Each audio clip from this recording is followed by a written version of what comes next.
Bueno, ahora sí vamos a continuar con lo que es la materia de mecánica de medio continuo. Vamos a continuar en la sección de teoría de esfuerzos. Vamos a ver lo que es transformación de esfuerzos, ¿no? Entonces vamos a entrar al PowerPoint y vamos a poner aquí la pantalla grande. Vamos a continuar.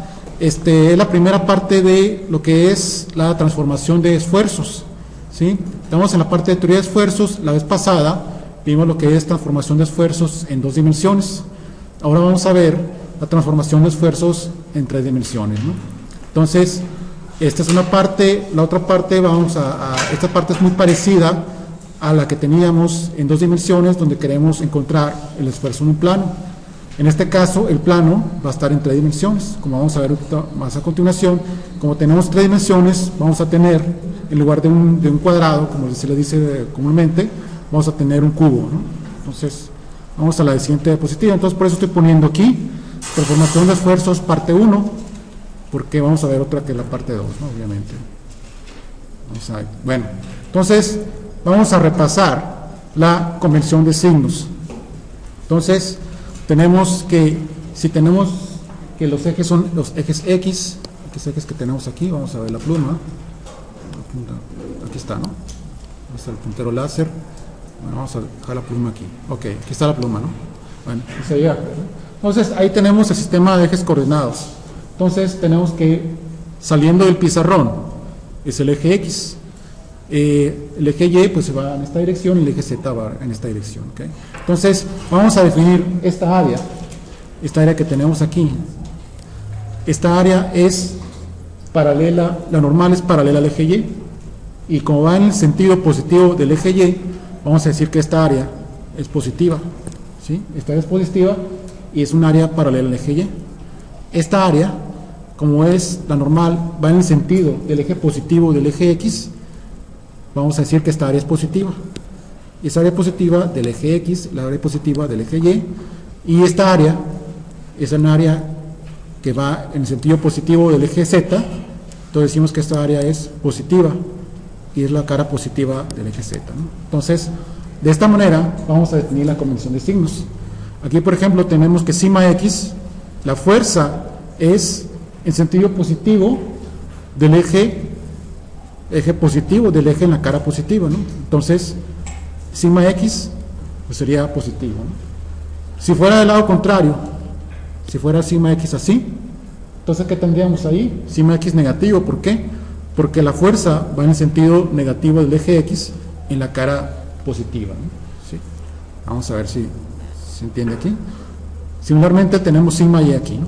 Sigma Y, la fuerza va en el sentido positivo en la cara de Y positiva, ¿sí? Entonces, si va positivo en la cara de Y positiva, decimos que sigma es positivo.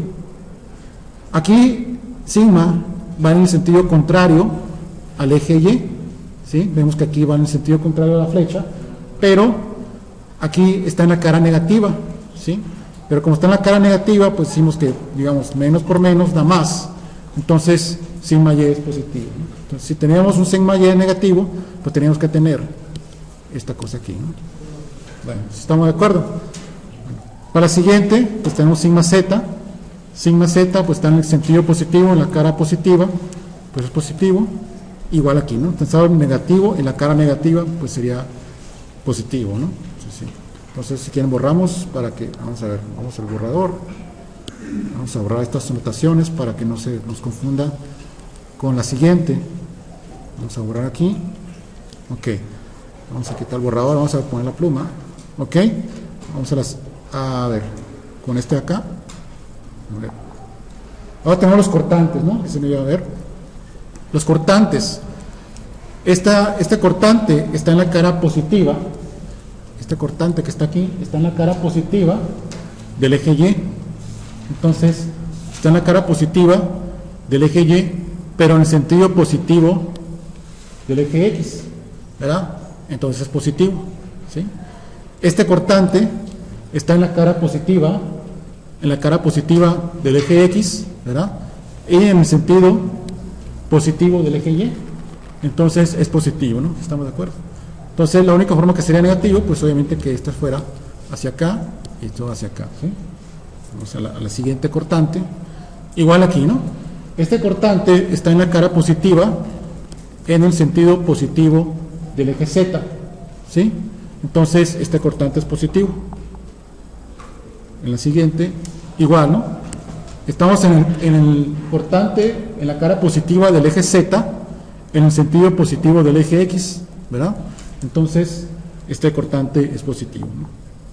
Igual aquí, estamos en la cara positiva, en el eje positivo del eje Y, es positivo, y en la cara positiva del eje Y, en el sentido positivo del eje Z, ¿verdad? Entonces, positivo, ¿no? Entonces, así tenemos la convención de signos. Del lado contrario, pues obviamente que sería negativo, ¿no? Entonces, al final vamos a hacer un ejercicio donde vamos a repasar todos estos conceptos, ¿no? Bueno, vamos a la siguiente, vamos a hacer un corte de... Vamos a ver, esto sería, vamos a ver cómo se ve un corte de la sección del elemento diferencial. Tenemos aquí el elemento, en lugar de tener un cubo, pues vamos a tener un corte. Entonces, en lugar de tener, en la parte anterior veníamos que teníamos un elemento así, y en 2 dimensiones hacíamos un corte así, ¿verdad? Y el plano era solamente inclinado de esta forma. Esta vez vamos a tener un elemento así, y vamos a cortar de esta forma así, ¿no? Entonces, vamos a tener una especie de tetraedro en este corte. Los demás cortes del cubo, pues serían un poco más complicados de tener, ¿no? Entonces, vamos a tener diferentes fuerzas en este plano, ¿no? Entonces, en este plano, vamos a suponer que tenemos una fuerza Pn. Esta fuerza actúa en el plano que tenemos aquí, ¿verdad? Y esta fuerza actúa en este plano, y este plano va a tener una normal en este sentido, ¿no? Y obviamente que va a tener un área A, ¿sí? ¿Qué fuerzas vamos a tener aquí? Entonces, si cortamos el cubo, del otro lado del cubo tendríamos el sigma X, pero tendríamos el sigma X negativo. Si se alcanza a ver, vamos a quitar borrador. Así que vamos a borrar aquí. Borramos aquí y tenemos un sigma X negativo, ¿no? Aquí está, que está aquí. Tenemos todos los elementos aquí negativos, y esta tenemos la fuerza para acá, ¿no? Igual tendríamos el tau YX negativo, el sigma Y negativo para el otro lado del cubo, y hacia abajo tenemos el sigma Z negativo, ¿verdad? Porque aquí tenemos el corte, y todas las fuerzas que están opuestas al plano inclinado pues van a ir siendo negativos. Bueno, ¿qué proyecciones vamos a tener aquí? Si tenemos que esto es un área, esta normal está dada por los cosenos directores, ¿se acuerdan? Entonces, los cosenos directores pues están definidos pues por el ángulo que forman con los ejes de los cartesianos, ¿no? Entonces, la normal es un eje, es una, ¿cómo se llama? Es un vector unitario, y cuyas coordenadas están dadas por los cosenos directores, ¿sí? Como es un vector unitario, todos los vectores unitarios tienen como coordenadas los cosenos directores, ¿no? Entonces, el ángulo que forma la normal con los ejes X, Y, Z, pues vamos a decir que es el coseno de la normal con el eje X, el coseno de la normal con el eje Y, y el coseno normal con el eje Z, ¿no? Entonces, podemos expresar la normal a este plano con este vector, ¿sí? Entonces, el área de este plano la podemos expresar multiplicando esta área, que es un escalar, multiplicado por esta normal, ¿sí? Entonces, lo que tenemos que hacer es saber qué proyección tenemos de esta área con respecto a las áreas que están aquí, ¿verdad? Igualito que lo teníamos en la vez anterior, donde teníamos un área inclinada de esta forma, queríamos saber qué proyección teníamos en el eje X o en el eje Y. ¿Y cómo le hacíamos? Simplemente agarramos la sombra proyectada en el eje X y en el eje Y. En este caso, vamos a agarrar la misma sombra. Acuérdense que la sombra de un vector con otro vector lo calculamos mediante el producto punto. Entonces, para calcular la sombra del vector área con respecto a los planos XZ, los planos YZ y los planos XY, tenemos que utilizar el producto punto, que está aquí a continuación, ¿no? Entonces, el producto punto, ahí se ve, ¿no? El producto punto de este vector por el vector Y, que es el de X, que es de esta área, pues está dada por el producto punto del área por producto punto Y.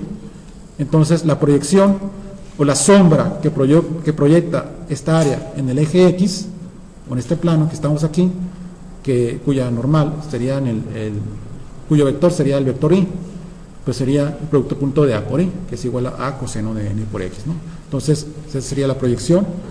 Igual para los otros ejes coordenados, pues sería el producto punto o la sombra de A por producto punto J, y para cada una de las áreas pues sería A producto punto K para el caso de Z, ¿no?